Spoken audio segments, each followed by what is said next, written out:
Welcome, noble traveler.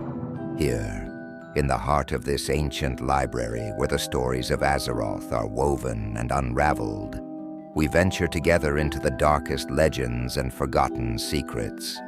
If you are eager to uncover the mysteries that shape our world, then you are exactly where you need to be. Don't forget to leave your mark, like, comment, and subscribe. Every action helps write a new page in this vast tome. Today, allow me to guide you through a betrayal more insidious than many battles. The story of Onyxia, a name that echoes ominously through the ages, is not that of a mere dragon. Born from the terrible Deathwing, once known as Neltharion, the Earth Warder. Onyxia did not follow the path of brute destruction like her father. No, she preferred the shadows, manipulation, and intrigue.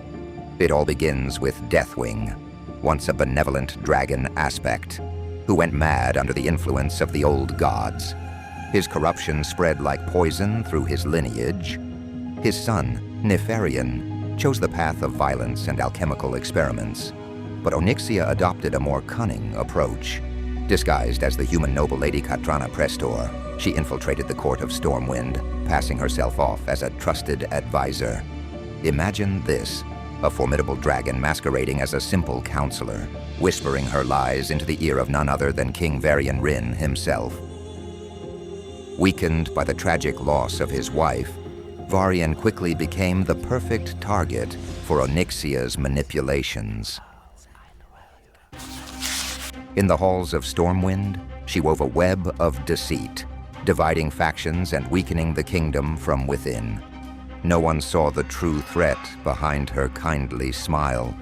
Her masterpiece of treachery came with the abduction of Varian.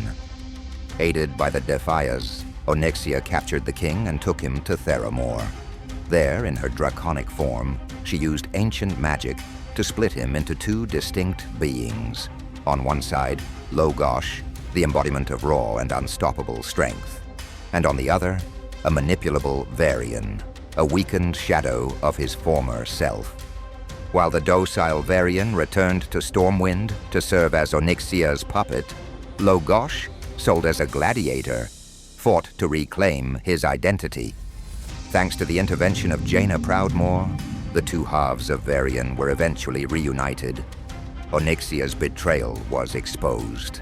Realizing her plans were crumbling, the dragon fled, taking with her young Anduin, the prince. She retreated to her lair in the Wormbog, but the newly reunited Varian and a band of heroes were determined not to let her escape. They pursued Onyxia, and the ensuing battle in her lair was unmatched in its intensity. In her draconic form, Onyxia unleashed all her power, breathing infernal flames and summoning her offspring to overwhelm the heroes of Azeroth. But Varian and his companions did not falter. In a final desperate act, Onyxia attempted to once again divide the two Varians with a powerful spell. It was her last mistake. The two halves of the king merged, making him stronger than ever.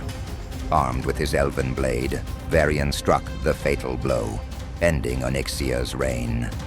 But the story doesn't end there. The dragon's death was not the end of her influence.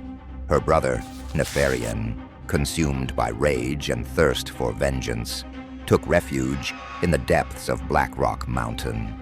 Through dark experiments and necromantic magic, he brought his sister back to life. But what returned from the dead was no longer Onyxia. She had become a creature enslaved, a terrifying shadow of the dragon she once was, bound to her brother's will. A new battle loomed. Once again, the heroes of Azeroth had to rise against her.